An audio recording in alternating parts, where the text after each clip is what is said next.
The Herculaneum Scrolls. The year is 79 CE. You are standing in the most impressive private library in the Roman world when the sky turns black. Vesuvius doesn't bury the books slowly. It carbonizes them in an instant, transforms 1,800 rolls of papyrus into objects that look exactly like lumps of charcoal, and then seals them under 20 meters of volcanic rock for 1,670 years. Here is what should keep you up at night. We have had those scrolls since 1752. We have barely read a single one. Workers digging a well shaft under the orders of King Charles III of Bourbon broke into the buried villa of the papyri in 1750. What they found was the only intact private library to survive from the ancient world. Every other great collection, Alexandria, Pergamon, the Temple of Jerusalem, was destroyed by fire, war, or time. This one was preserved by accident, sealed in volcanic rock so completely that the scrolls inside were frozen mid-sentence. Archaeologists eventually recovered approximately 1,800 of them. The problem was that the heat had fused them shut. Early excavators used a screw press to unroll them. Most crumbled to dust on contact. Of the roughly 600 that were opened over the following 2 centuries, almost every single one turned out to be the work of a single Epicurean philosopher named Philodemus. The rest, more than 1,000 scrolls, were placed in museum drawers in Naples and Oxford and largely left there for 270 years. In 2015, a computer scientist named Brent Seals of the University of Kentucky began developing a technique called X-ray phase contrast tomography, a way to virtually unroll a carbonized scroll without physically touching it, by reading the density of the ink through the layers of burnt papyrus. The technology took years to refine. In 2023, a team working under what became known as the Vesuvius Challenge, a competition offering $1 million in prizes, succeeded in decoding the first substantial text from a completely sealed scroll. The first word they read, the very first word decoded from a document sealed since before Christianity existed, was the Greek word for purple. Within months, the team had recovered more than 2,000 characters.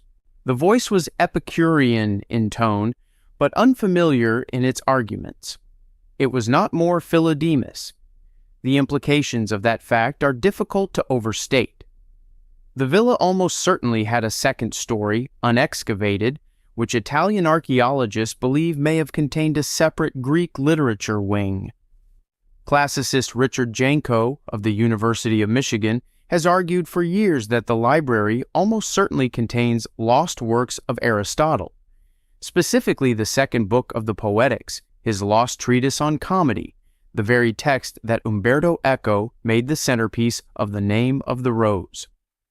A 2019 analysis at the diamond light source synchrotron in the United Kingdom confirmed the ink in the scrolls is lead-based, which dramatically improves X-ray contrast and suggests far more text is recoverable than previously believed. Approximately 280 scrolls are held at the Bodleian Library in Oxford. 97 more sit in Paris. Around 1,000 remain in Naples. The mainstream position is measured and reasonable. Most classicists point out that Roman private libraries reflected their owner's tastes, and this owner had a pronounced Epicurean bias. The unread scrolls are probably more Philodemus, thorough, philosophically significant, but not civilization-altering. The caution is fair. But the logic of what was found refuses to stay quiet. The 5% of scrolls that have been read all came from one philosophical school. A library that large, owned by one of the most powerful men in Rome, a man connected to Julius Caesar himself, almost certainly contained the kind of texts kept only in elite hands. The sealing of these scrolls was not ancient. The scrolls were not hidden by priests or buried by a conquering army. They were sealed by us. by 270 years of institutional indifference sitting in museum drawers while the ink inside slowly degraded. It took a 21-year-old computer science student and a $1 million prize competition to make reading them feel urgent. The question isn't only what the scrolls say. The question is why that urgency took this long. The other 1,200 scrolls are still waiting. And beneath the villa's unexcavated second story, in rock that has preserved papyrus for nearly 2 millennia, the silence continues. The Copper Scroll of Qumran. In 1952, an archaeologist crawling through Cave 3 at Qumran finds something that has no business being there. Every other Dead Sea Scroll is written on parchment or papyrus, organic, fragile, theological. This one is hammered into sheets of pure copper. And it is not a prayer, a prophecy, or a commentary on Scripture. It is a list of 64 locations where an almost incomprehensible quantity of gold, silver, and sacred manuscripts have been hidden. The treasure described totals approximately 65 tons of precious metal. None of it has ever been found. The scroll, formerly designated 3Q15, was discovered by archaeologist Henri de Contenson as part of the broader Dead Sea Scrolls excavation led by Roland de Vaux of the École Biblique in Jerusalem. Because the copper had oxidized and fused shut over 2,000 years, it could not be unrolled by any known method. It sat in the Rockefeller Museum for 4 years before being cut into strips by Professor H. Wright Baker at the Manchester College of Technology in 1955 and 1956.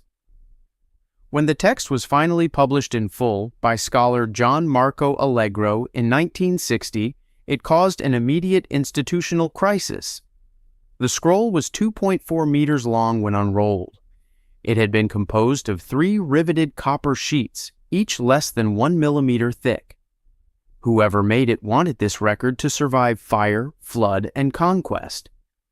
The text describes 64 specific hiding places with directional instructions from identifiable landmarks in and around Jerusalem.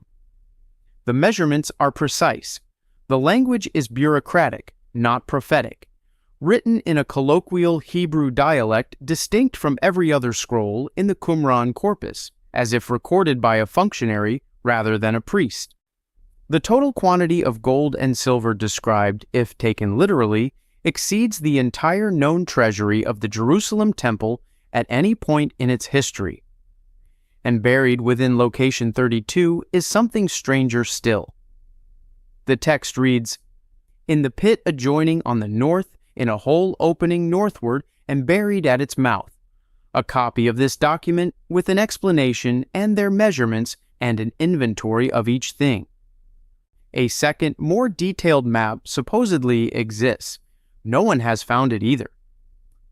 Allegro's publication caused such disruption that the International Scholarly Committee overseeing Dead Sea Scrolls research attempted to discredit him publicly. Roland de Vaux dismissed the scroll as a fantasy. Allegro was removed from the editorial committee. The scroll itself was transferred to the Jordanian government and is now housed in the Jordan Museum in Amman, where it remains on display but largely outside the mainstream conversation about the Dead Sea Scrolls. Scholar Stephen Fan of the University of the Holy Land analyzed the handwriting in 2006 and concluded the scroll was a transcription of an even older document, not an original inventory. The Greek letters scattered through the Hebrew text as a secondary encoding layer suggest someone deliberately embedded a cipher for those who knew what to look for. Vendell Jones, a Texas archaeologist who reportedly inspired part of the Indiana Jones character, spent 28 years excavating at Qumran following the scroll's coordinates. In 1992, his team found a sealed juglet of reddish oil and a large cache of what appeared to be incense. He died in 2010 without locating the main cache. The mainstream explanation is that the scroll is either a literary fiction, a genre of treasure list texts known in the ancient Near East, or an exaggerated record of scattered religious donations. The quantities, scholars argue, are metaphorical. No Roman account of a major treasure seizure at Qumran has ever been found to corroborate a literal reading. But no one hammers metaphors into copper. Copper is expensive. It is difficult to work. You use copper when you are terrified that the parchment version will burn. And in 70 CE, when Rome destroyed Jerusalem and the temple, everything made of parchment did burn. This scroll survived precisely because of its material. That is not the behavior of someone recording a parable. That is the behavior of someone hiding the most important list in the world, in the one medium they trusted to outlast everything else. Some researchers, including Robert Feather in his 2004 study, The Copper Scroll Decoded, have proposed that the measurements in the scroll are not terrestrial coordinates but astronomical ones, encoded star positions pointing not to a site in Judea but to a location in Egypt, possibly connected to the Akhenaten heresy and the religious revolution that preceded Moses.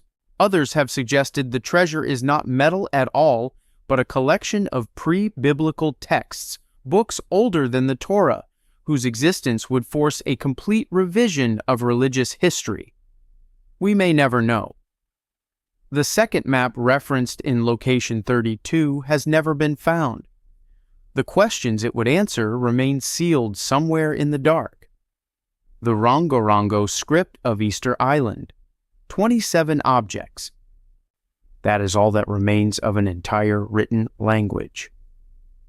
27 wooden tablets, staffs, and a single human skull, carved with a script that no living person can read, scattered across 9 countries after missionaries burned everything else. The last fluent reader died around 1866. The missionaries who ordered the original tablets burned called them the work of the devil. They had no idea what they were destroying. Neither do we. Not a single word has ever been confirmed. In 1864, a French lay missionary named Brother Eugène Ayrault wrote a letter to his superiors in Paris, noting that every house on Easter Island contained wooden tablets covered in rows of carved glyphs.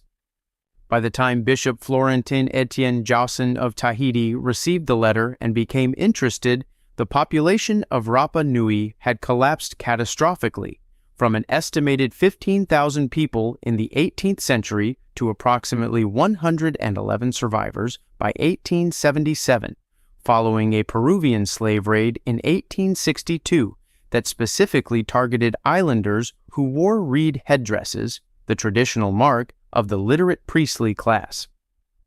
The raid removed roughly 40% of the island's remaining population in a single event, including the king, his son, and virtually every person trained in the reading tradition. Of the 15 survivors eventually repatriated by the French, all arrived carrying smallpox and died within days of landing. This single raid constitutes one of the most complete targeted destructions of a literate class in recorded history, and it almost certainly happened before anyone in the outside world understood what had been lost. Josson managed to obtain one tablet and located a man named Mitoro Taura Areya who could chant over it. The chant was transcribed in full. It remains linguistically meaningless to every specialist who has studied it. The script itself, called Rongorongo, features over 120 distinct glyphs and a reading direction found nowhere else on Earth. Each line is read left to right, then the entire tablet is physically rotated 180 degrees and the next line is read upside down. This technique is called reverse boustrophedon. It means the script was designed to be held, turned, and experienced as a physical act. It required a body trained to perform it, and all those bodies are gone. In 2021, a team from the University of Auckland applied entropy analysis to the Rongorongo corpus and found that the information density of the script falls between known logographic and syllabic writing systems. strongly suggesting it encodes genuine language rather than serving as a simple mnemonic device, as some scholars had proposed. In 1990, researcher Jacques Guy noted that certain Rongorongo glyph sequences bear structural similarity to the Indus Valley script, a separate undeciphered writing system from a civilization 15,000 kilometers away that also collapsed without leaving a decipherment key. The probability of this similarity occurring by chance has been estimated by some analysts as less than 1 in 1,000, though this figure remains disputed. The mainstream position, argued most thoroughly by Thomas Barthel, is that Rongorongo was invented after 1722, when Spanish ships made first contact with Easter Island. Under this theory, the islanders saw Spanish documents, were inspired to create their own writing system, and did so within a single generation. The complexity of the result, Barthel suggests, reflects the islanders' intelligence, not an ancient tradition. But that explanation requires a people who had never seen writing to independently invent a system so sophisticated, with over 120 distinct signs, a unique Boustrophedon structure, and probable astronomical content, in less than a generation.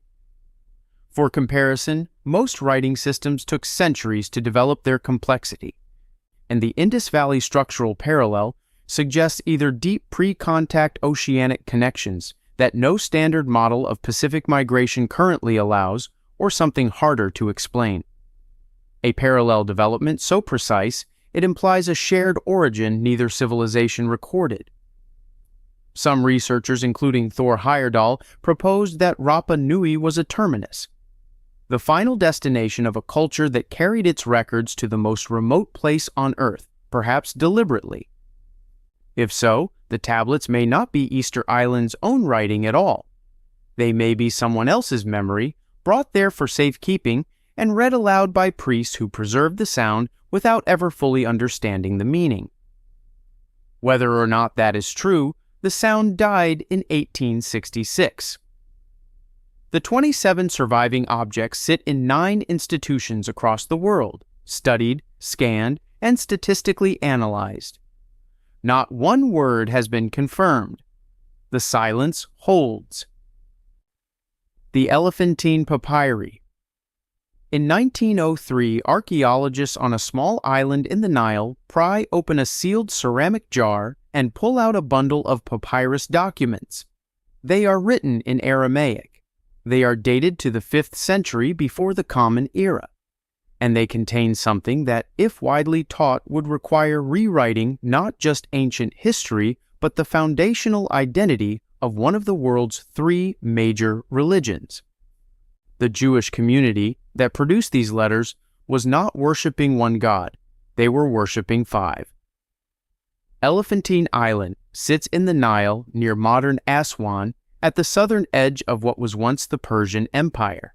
In the 5th century, before the Common Era, a Jewish military garrison called the Yeb Colony had been stationed there for at least 2 centuries, possibly since the 7th century under the Egyptian pharaohs, meaning this community predated the Babylonian exile, the period when most historians believe Jewish monotheism was formally consolidated. The documents recovered during excavations by the Berlin Museum between 1906 and 1908 were systematically translated and catalogued by Bezalel Porten of the Hebrew University of Jerusalem, whose 1968 work Archives from Elephantine remains the standard scholarly edition. The corpus contains approximately 175 texts, legal contracts, court depositions, personal letters, and temple financial records. In those financial records, something appears that has no easy explanation. The inscription reads, YHW and his consort Anat YHW. Anat Yahu, a fusion of the Israelite god with the Canaanite war goddess Anat, is listed as a co-recipient of temple donations alongside 2 additional divine entities named Eshem Bethel and Harem Bethel. This is not folk poetry. This is a formal temple donation list, the equivalent of a modern church's annual financial report. The community writing these records was observably Jewish. They celebrated Passover, a letter dated 419 before the Common Era, known as the Passover letter, includes specific Persian imperial instructions on how to observe the festival correctly. They wrote to the priests of Jerusalem for guidance. They kept the Sabbath, and they worshipped a goddess. One of the most significant documents in the corpus, dated 407 before the Common Era, describes the destruction of the Elephantine Jewish temple by Egyptian priests of the god Khnum around 410 before the Common Era. The garrison writes to the governor of Judah, a man named Bigvai, requesting permission to rebuild. The Jerusalem priest's response is telling precisely for what it omits. It approves grain and incense offerings. It says nothing about the goddess, not a correction, not a rebuke, not even an acknowledgement of the issue. Scholar Mark Smith of Princeton Theological Seminary used the Elephantine papyri as primary evidence in his 2001 work, The Origins of Biblical Monotheism, arguing that strict Israelite monotheism was a late development, formally established only during and after the Babylonian exile, and that pre-exilic Israelite religion was functionally polytheistic in ways that the Hebrew Bible was subsequently edited to obscure. A marriage contract in the corpus dated 449.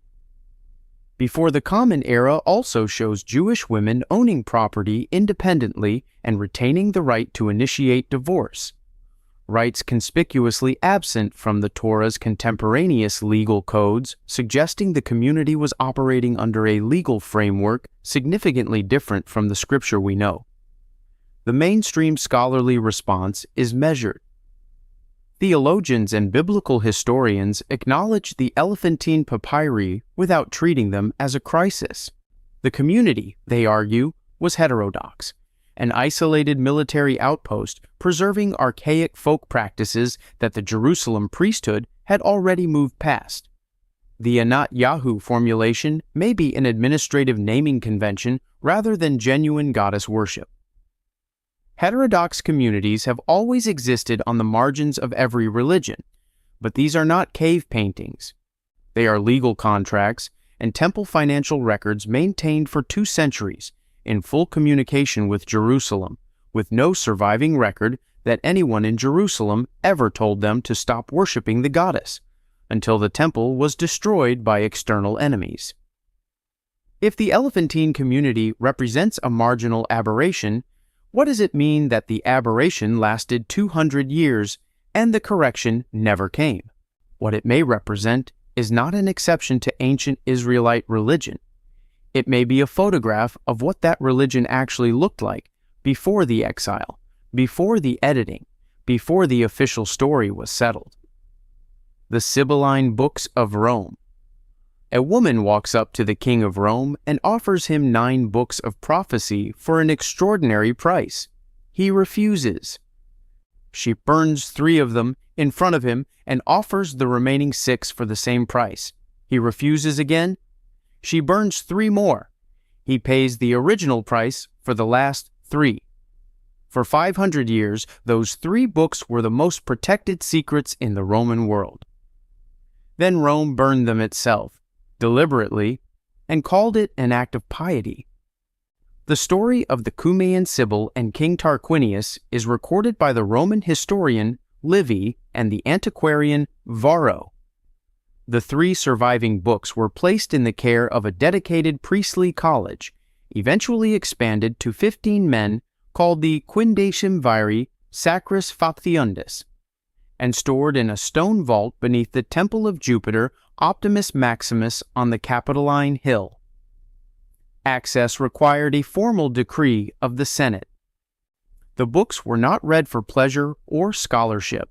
They were consulted exclusively in moments of national catastrophe, plague, military disaster, prodigious omens.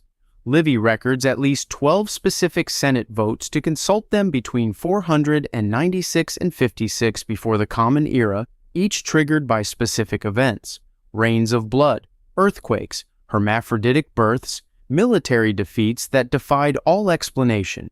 The books were a database of remedial religious procedures, a manual for what to do when the world stopped making sense. In 83 before the Common Era, the Temple of Jupiter burned. The Sibylline books burned with it. Rome's response was not mourning, it was reconstruction. The Senate immediately dispatched official envoys to Erythrae in modern Turkey, to Samos, to Sicily, and across North Africa, collecting prophetic verses from every known Sibylline tradition. Over several decades, they assembled a new collection of approximately 2,000 oracle verses. The Emperor Augustus then personally reviewed the entire corpus in 12 before the Common Era, removed and destroyed an unknown number of texts he deemed politically dangerous, and sealed the remainder under the Temple of Apollo on the Palatine Hill. The books were consulted for the last time around 363 of the Common Era. In 408, the general Stilicho ordered them burned. That was 2 years before Alaric sacked Rome. The precise catastrophe the Sibylline books had existed for 5 centuries to help Rome avoid. The record was destroyed 3 times. Each destruction was deliberate. Each was an act of Roman authority destroying Rome's own archive. Dionysius of Halicarnassus, writing around 7 before the Common Era, describes the original vault in detail. Stone-lined shelves, the books stored in a wooden case, the keepers required to wash their hands in spring water before touching them. The books were written in Greek hexameter verse, the same formal meter as Homer, making them structurally indistinguishable from the Delphic oracles, raising a question scholars rarely address directly. Were these composed by a single ancient tradition that predated both Rome and Delphi?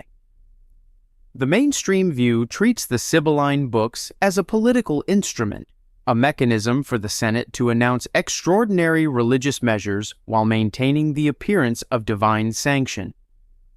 The prophecies were probably updated over centuries to reflect Rome's actual needs, authored in-house as required.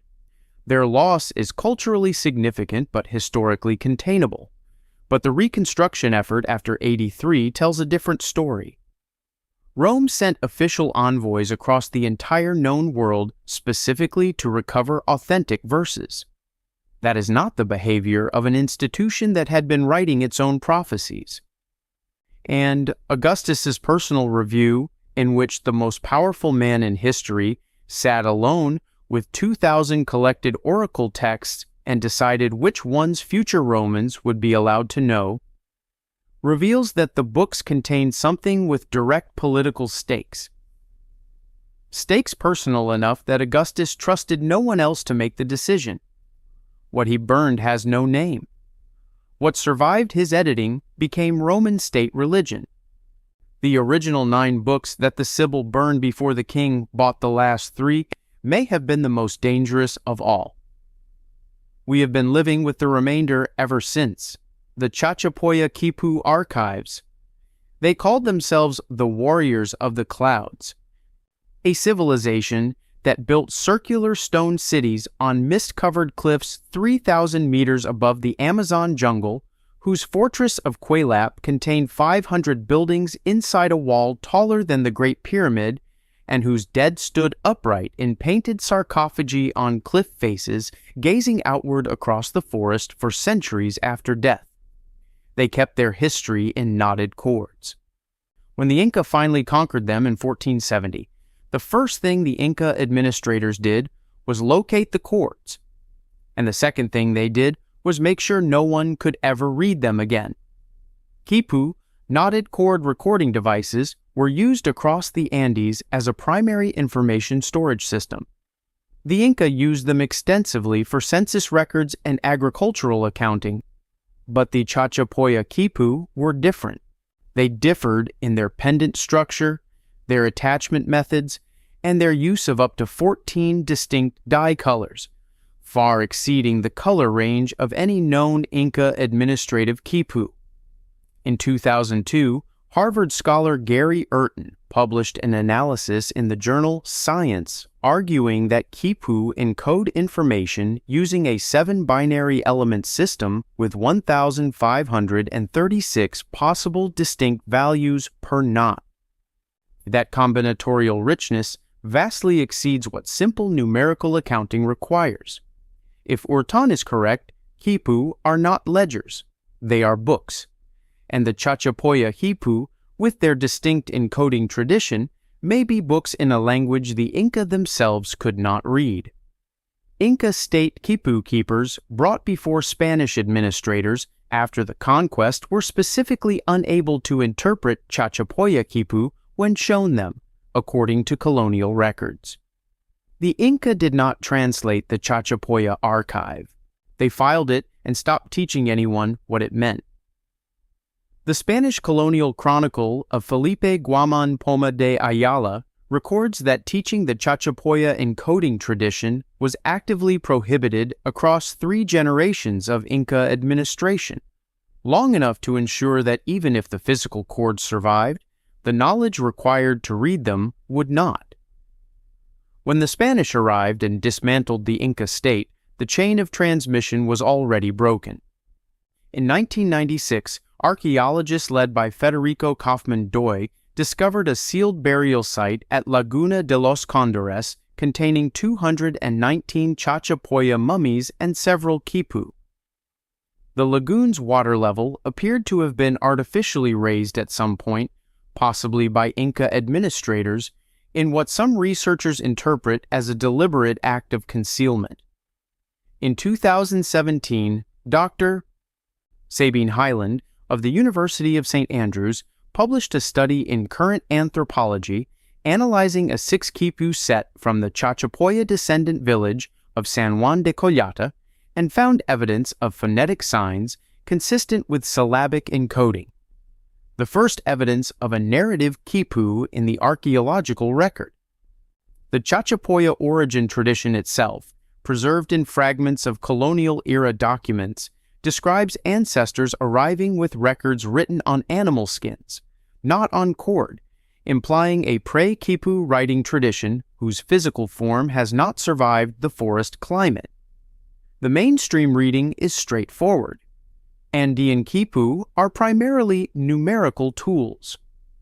The difficulty in reading Chachapoya variants reflects the absence of a bilingual key, not a suppressed tradition.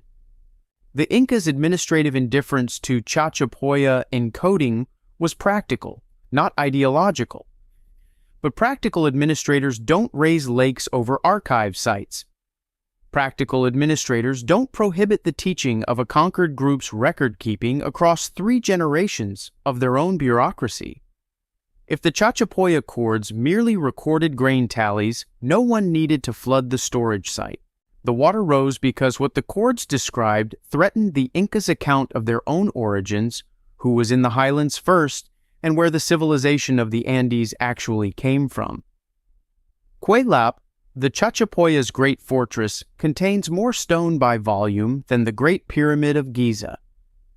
It was unknown to Western archaeology until 1843. The civilization that built it had a history its conquerors decided should not be readable. The cords that recorded that history are still being found in sealed chambers and flooded lagoons. Some of them may still say something. We just no longer know how to listen. The Voynich manuscript. Imagine a book that has defeated every military codebreaker the United States has ever employed. Every analyst the NSA has assigned to it. Every AI system trained on the full corpus of human language. A book studied for over 100 years by the world's best linguists, and remaining, word for word, page for page, completely unreadable. Now imagine it depicts plants that don't exist, stars that match no known constellation, and naked women bathing in green pools connected by tubes to a cosmological diagram no scholar has ever identified. That book is real, it has a name, and for 2 centuries the Vatican had it and told no one. In 1912, antiquarian book dealer Wilfrid Voynich purchased a collection of manuscripts from the Jesuit college at Villa Mondragone near Frascati, Italy. Among them was a 240-page illustrated vellum manuscript, unlike anything in the history of book collecting. A letter tucked inside, dated 1666 and written by Johannes Marcus Marci, former rector of Prague University, to the Jesuit scholar Athanasius Kircher, described the book as having once belonged to Emperor Rudolf II of Habsburg, who had paid 600 gold ducats for it in the late 16th century, believing it was the work of Roger Bacon. 600 gold ducats was the price of a country estate. Kircher, who was one of the greatest linguists of the 17th century, apparently attempted to decode it. He failed. The manuscript then passed through the Jesuit system and disappeared from scholarly view until Voynich's purchase. In 2009, the University of Arizona radiocarbon dated the vellum to between 1404 and 1438 of the Common Era with 95% confidence. The ink has been independently analyzed and confirmed as consistent with the vellum date. In 2019, a team at the Diamond Light Source synchrotron in the United Kingdom confirmed the ink is lead-based, a formulation used in specific European workshops of the early 15th century. The manuscript is not a modern forgery. It is real, old, and completely opaque. The text contains approximately 170,000 characters in an unknown script. Statistical analysis by Marcello Montemurro and Damian Zanet, published in the journal PLOS ONE in 2013, found that the text complies with Zipf's law, a mathematical property found only in natural human language and emphatically not in substitution ciphers or random text, and exhibits long-range correlations between word clusters consistent with genuine semantic structure. In 1944, the United States Army's Signal Intelligence Service assigned the Voynich manuscript to William Friedman, the cryptanalyst who had broken Japan's purple cipher during the Second World War and was widely considered the greatest codebreaker alive. Friedman spent years on it. His conclusion was that it might encode an artificial philosophical language of unknown origin. He did not crack it.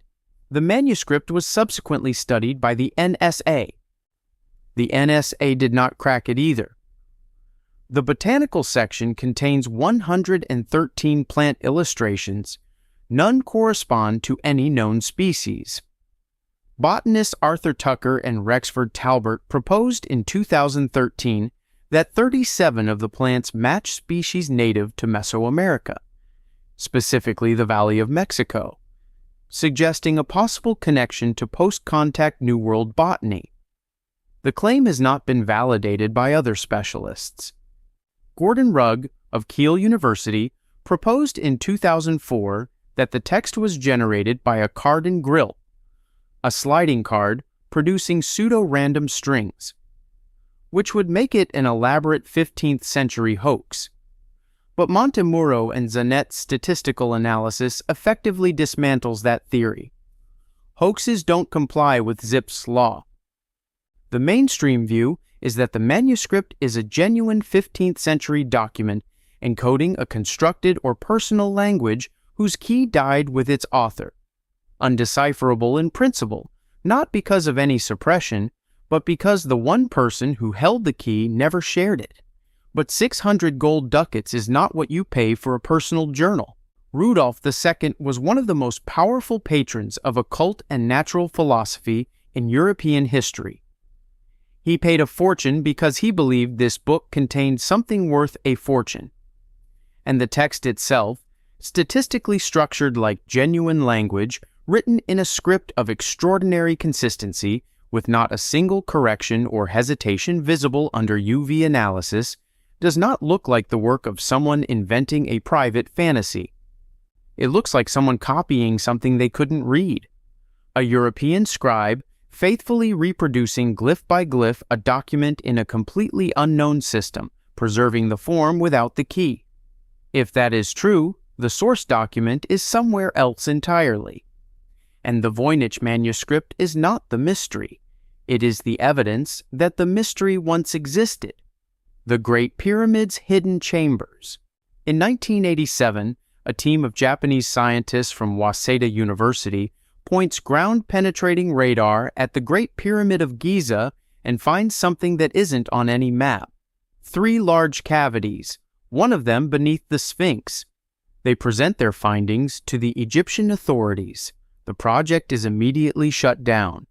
In 2015, a new international team using cosmic ray detectors confirms a massive void above the Grand Gallery, at least 30 meters long and 6 meters high, a space the size of a large hall, completely unknown to Egyptology. Access is denied. In 2023, a 9-meter corridor is discovered hidden near the pyramid's north face. Egypt announces the finding and then announces that no further excavation is planned. We have had the technology to look inside the most studied structure in human history for nearly 40 years. We keep finding rooms. We keep being told to stop. The Great Pyramid of Khufu was built around 2560 before the Common Era and has been the subject of continuous scholarly attention for 2 centuries. Its official internal architecture comprises 4 known spaces: the subterranean chamber, the Queen's Chamber, the King's Chamber, and the Grand Gallery. This layout has been the accepted record since the 19th century. But in 2015, the Scan Pyramids project, a collaboration between institutions from France, Japan, Canada, and Egypt using muon tomography, a technique borrowed from particle physics that reads dense structures the way X-rays read a body, began imaging the pyramid's interior without any physical intervention. In November 2017, the team published its findings in the journal Nature. Directly above the Grand Gallery ceiling, the detectors confirmed a large void measuring at minimum 30 meters in length. 3 independent detector arrays operated by teams from Nagoya University, the Japanese Particle Physics Laboratory, KEK, and the French CEA, all recorded the same anomaly. It was not a relieving chamber. It was not an air shaft. It was an unaccounted-for space larger than any previously known interior feature of the pyramid. In 2023, the same project announced the discovery of a 9-meter corridor hidden behind the chevron stones on the pyramid's north face, located approximately 7 meters above the main entrance with a floor width of 2.1 meters. Former Egyptian Antiquities Chief Zahi Hawass, commenting on the find, stated the corridor may lead toward the undiscovered tomb of Khufu, a remarkable admission given that the King's Chamber has been the designated burial room for 2 centuries of Egyptology. The history of access denials is specific and documented. In 1993, robotics engineer Rudolf Gantenbrink, working under the German Archaeological Institute, sent a robot named Upuwout the second 60 meters up the southern shaft of the Queen's Chamber and filmed a small limestone door with 2 copper fittings and a gap at its base. After Gantenbrink released the footage without prior approval from Egyptian authorities, his access to the pyramid was terminated. The door was not opened until 2002, when a successor robot drilled through it and found a second door 21 centimeters behind the first. That second door has never been opened. It remains in place. Radar surveys of the bedrock beneath the Giza Plateau conducted by Egyptian and Japanese teams in the 1990s identified tunnel systems and at least 1 large subsurface chamber beneath the Sphinx enclosure. These findings were published in summary form. The raw data was classified by the Egyptian government and has not been released. Egyptologists offer a reasonable response. The undiscovered voids are structural, stress-relieving cavities built into the pyramid's weight management system. Excavation of a UNESCO World Heritage Site requires extraordinary justification, The caution is understandable, and it may be correct. But the pyramid's builders were not careless with space. The structure is aligned to true north with an accuracy of 3/60ths of a degree. Every known interior feature serves a documented architectural or ritual function. A 30-meter room above the grand gallery that the most precise engineers of the ancient world deliberately included in the design was not an accident. It was a choice, and the Gantenbrink door, with its copper fittings and its 21-centimeter gap and its second door behind it, has been accessible since 1993. No engineering obstacle prevents its opening. The obstacle is a different kind. What those rooms contain, we do not know. What remains certain is that the most famous building on Earth is not fully known. It has rooms we have never entered, and the people with the authority to open them have chosen for 30 years not to. The Colburn Bible. Somewhere in Glastonbury Abbey, around the year 1184, a fire breaks out. The monks of the Chaldean Brotherhood, a pre-Roman British monastic tradition older than Christianity in the British Isles, lose most of their library. But they save one thing: a collection of manuscripts so old, so theologically explosive, and so carefully hidden that they have been protecting it for 800 years already. They spend the next 800 years protecting it still. The book describes the exodus from Egypt, but written from the Egyptian side. It names the celestial object that caused the plagues, and it says this object is coming back. The Colburn Bible's path to modern publication runs through the Chaldean Trust, a Scottish charitable organization that claims descent from the pre-Roman Chaldee monks of early British and Irish Christianity. The Trust published the first modern edition in 1992 through Chaldean Publications, claiming to draw from manuscripts preserved through the Glastonbury monastic tradition. The text divides into two broad sections: an Egyptian portion called the Great Book, and a Celtic section composed by Druids and early British Christians.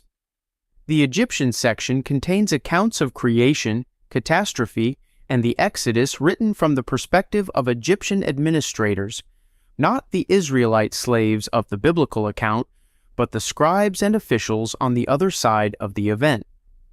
The catastrophe described in the Egyptian section is attributed to a body called the Destroyer, a large reddish celestial object that appears in the sky, triggers earthquakes and floods across the earth, remains visible for an extended period, and then departs.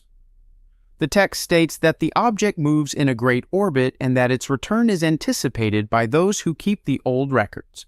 The descriptions: a reddening sky, fire falling, rivers turning foul, darkness lasting for days, parallel with uncomfortable precision what modern astronomers describe as the observable characteristics of a large comet at close approach.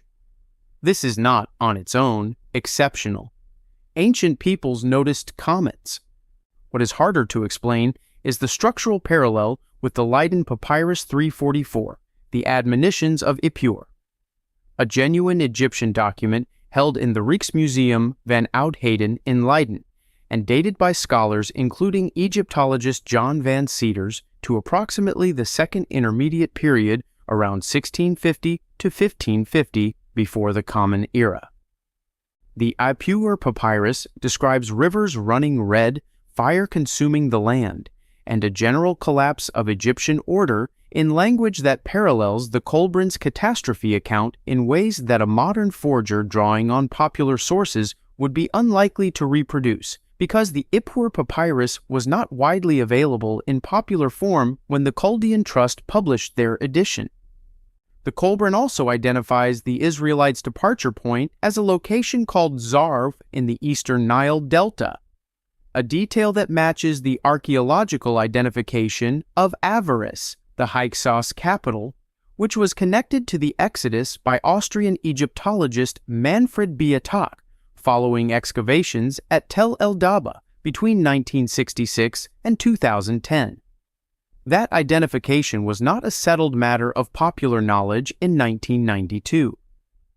Astronomer Victor Klube of Oxford University's Department of Astrophysics, working with Bill Napier, independently proposed in their 1982 work, The Cosmic Serpent, that a giant comet fragmented in the inner solar system and has caused periodic catastrophic encounters with Earth at intervals of roughly 500 to 1500 years, a model whose broad timeline is consistent with the Kolbrin's description of the destroyer's orbit. The mainstream position is direct. The Kolbrin is a 20th century synthetic text, assembled in the 1990s from genuine ancient sources blended with modern catastrophism. The Kuldian Trust has declined every request for independent carbon dating or paleographic analysis of the original manuscript, which for most scholars is disqualifying. But the details that align with genuine ancient scholarship, the Ipuwer parallels, the Tsar identification, the comet orbital model, are not the details a modern forger working from popular sources would include. A forger draws from what is publicly available and well known. These specific convergences required either extraordinary scholarship or access to something older. The refusal to submit to testing protects both the truth and the lie with equal effectiveness. And the Chaldean monks of Glastonbury were historically known for exactly one thing: preserving the texts that the Roman Church wanted burned. The question of what else they saved and whether any of it is still legible remains genuinely open. The Serapeum's Subterranean Library. Every educated person knows the story of the Library of Alexandria. The greatest collection of human knowledge ever assembled burned to ash in 48 before the Common Era by Julius Caesar, lost forever. That story is almost certainly wrong. The books that burned near the harbor were a storage warehouse, not the main library. The research collection, the Mouseion, the institution that housed Euclid, Archimedes, and Eratosthenes, survived for centuries after Caesar. And another repository, older and deeper, one that ancient sources describe with a specificity too detailed to be poetic license, was moved underground long before any of the fires. It is still there. We know approximately where it is. We have never looked. The Serapeum of Alexandria stood on the artificial hill of Rhagotis in the city's southwestern quarter, dedicated to Serapis, a syncretic deity fusing Osiris and Apis, created by Ptolemy I around 300 before the Common Era. It was among the largest temple complexes in the ancient world, described by Ammianus Marcellinus, who visited Alexandria around 360 of the Common Era, as second in magnificence only to the Capitoline in Rome. Ammianus also specifically describes bibliotheca, library rooms, in the underground sections of the Serapeum, distinct from the Mouseion collection. The geographer Strabo, who visited Alexandria around 25 before the Common Era and toured the Serapeum personally, describes its underground sections, the hypogea, as containing the most sacred possessions of the temple, accessible only to the highest priestly grade. Epuleius, writing in the 2nd century, describes an initiatory descent through what he calls the gates of Proserpine to a level defined as the boundary between the living and the dead. Ritual language, certainly, but consistent with multi-level underground architecture accessible to initiates.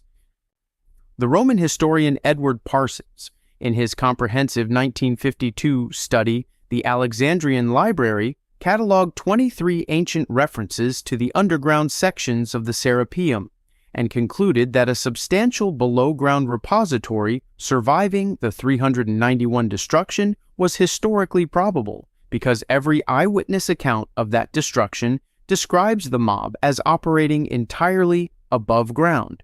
In 391 of the Common Era, the Christian patriarch Theophilus led a crowd to the Serapeum and destroyed it. The above-ground temple was dismantled.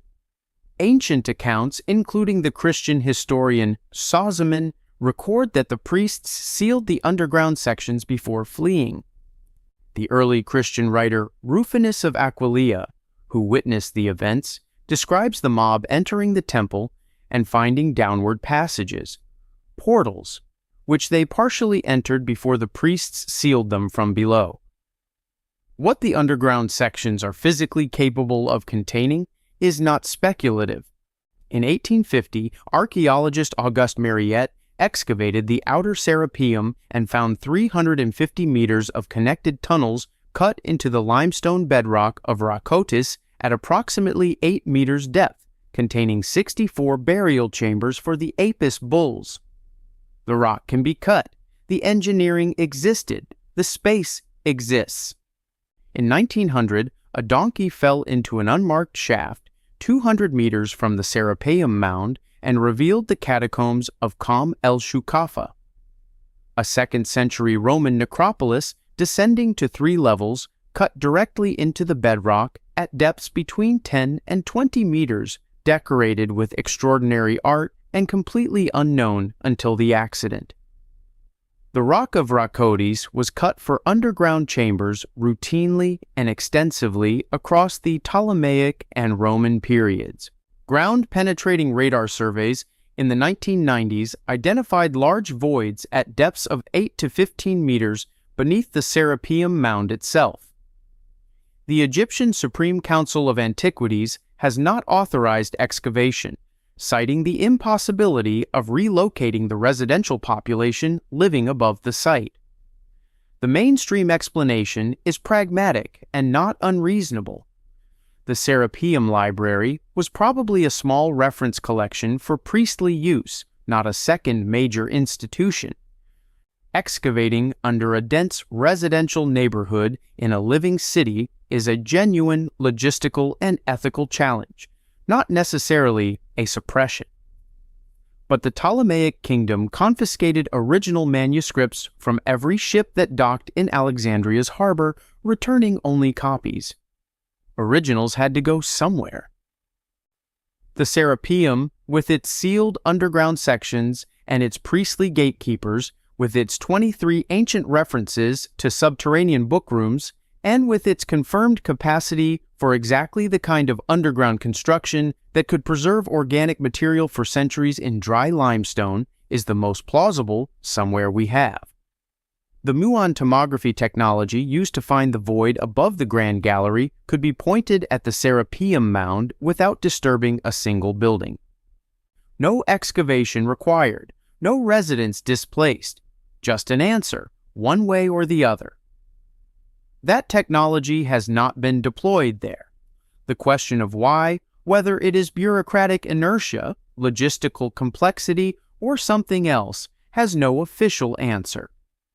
What is certain is that if the sealed chambers exist, and if the limestone of Rhacotis has done for papyrus what the volcanic rock of Herculaneum did, then the archive we have been mourning for 2,000 years may not be lost at all.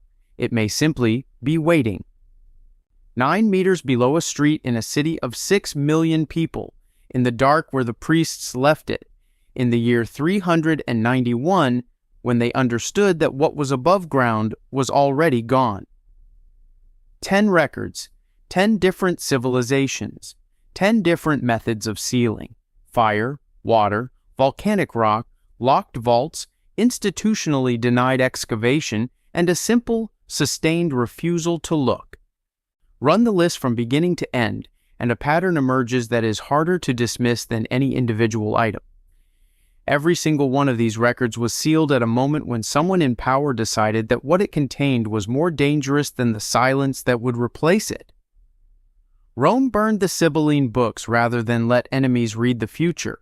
The Inca flooded the Chachapoya archives rather than allow a conquered people's origin story to survive. Egyptian authorities have refused access to rooms inside the most studied building in history for 40 years. Chaldean monks saved a manuscript from fire, and then spent 1,000 years hiding it from the church that burned things it disagreed with. In each case, the sealing was a decision. and decisions have reasons. The mainstream narrative of history is not a lie. Most of what we know is real, carefully preserved, and the product of genuine scholarly labor across generations. But an archive is always a selection. The institutions that preserved what we have, the church, the empire, the museum, the state, were also the institutions that decided what would not survive. Sometimes those decisions were practical. Sometimes they were self-interested. Sometimes they were made by people who genuinely believed they were protecting something fragile from those unqualified to receive it. But the result, in every case on this list, is the same. A blank space in the record where something used to be. A door that hasn't been opened. A drawer of scrolls that sat untouched for 270 years until a 21-year-old with a computer and a prize competition decided they were worth reading. The real question these 10 items ask is not whether ancient people were more advanced than we think, or whether there are secrets being actively suppressed by shadowy institutions. The question is simpler and more unsettling than either of those. Who decided what history is? Every archive is a choice. Every sealed vault is a sentence someone refused to finish, and every room that hasn't been opened is a bet placed by someone long dead that whatever is inside is less dangerous sealed than open. Most people hear the word sealed and accept it. They trust the selection. They move past the blank space without registering it as a blank space at all. The fact that you are still here after 10 records, 10 silences, 10 moments where the story simply stops, that is not passive. It means the instinct that something is missing is still functioning. Hold on to that instinct. It is the most historically useful thing you have. This channel exists for people who notice the blank spaces, who understand that the archive is incomplete not always by accident, but sometimes by design. If that is the kind of history that keeps you up at night, subscribe and make it official. Then go to the comments and answer this. Of these 10 sealed records, which one do you think is most deliberately kept closed? And what do you believe is inside? Build your case. The floor is yours. Every library has a sealed room. Every civilization has the record it decided the next one shouldn't read. We tell ourselves that history is what survived. But survival was managed, curated, chosen. From the volcanic rock of Herculaneum to the limestone bedrock of Alexandria, the same story repeats. Something was put away, and nobody came back for it, or nobody was allowed to. The Herculaneum scrolls sat carbonized in museum drawers for 270 years. It took $1 million prize and a 21-year-old to make someone care. Imagine what is still waiting in the dark. Subscribe